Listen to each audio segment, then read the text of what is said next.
എന്നെ കല്യാണം കഴിച്ചോണ്ട് എന്നാ നിങ്ങൾ ഇല്ലത്തോട്ട് കൊണ്ടുപോണേ? അമ്മത്തമ്പുരട്ടെ കാണാൻ കൊതിയാവണു. ഇല്ലത്തിൽ ചെറിയൊരു പണി നടക്കുകയാണ്.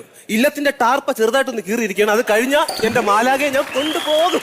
അതെ, ഉഷേ മീനെയൊക്കെ ചോദിക്കുവാ എന്തോന്ന് നമ്മുടെ വെൽഡിങ് എന്നൊന്ന്. വെൽഡിങ് വർക്ക്ഷോപ്പ് തുടങ്ങാൻ പോണ? അതല്ല, നമ്മുടെ കല്യാണം എന്നൊന്ന്. എന്റെ പൊന്നെ, നീ എന്തോന്നാണ് നീ പറയണത്? എനിക്ക് അത്യാവശ്യം ഇംഗ്ലീഷ് അറിയുന്നുണ്ട്, കുഴപ്പമില്ല. നീ ഇങ്ങനെ നാട്ടുകാർക്ക് വിളിച്ചു പറഞ്ഞോണ്ട് പബ്ലിക്കിറ്റി ആവൂലടി പെണ്ണെ. ഓ, നിങ്ങൾക്ക് ഇത്തിരി 5ാം ക്ലാസ് വരെ പഠിച്ചതിന്റെ ഒരു യോഗ്യതയുണ്ട്, നമുക്കതില്ലേ. പിന്നെ നമ്മുടെ മാഷ് പറഞ്ഞല്ല, എന്നെ ഇവിടുത്തെ അക്ഷയ കേന്ദ്രത്തിൽ കൊണ്ടുപോയി പോക്കണംകേട് ഇംഗ്ലീഷ് പഠിപ്പിച്ചു തരാന്ന്. പോക്കണംകേട് ഇംഗ്ലീഷ് എന്റെ മുമ്പേ ഒന്ന് പോയി തരാമോ? ഓ, ഗീത ചേച്ചി രമണി ചേച്ചി എപ്പോഴും പറയുവാ എന്തോന്ന്, നമ്മൾ തമ്മിൽ മേഡ് ഫോർ ഈച്ച് അതർ ആണെന്ന്. എന്ന് വെച്ചാ നമ്മളൊക്കെ സ്വന്തക്കാരാണ്, നമ്മളെ കല്യാണം നടക്കത്തില്ല എന്ന്.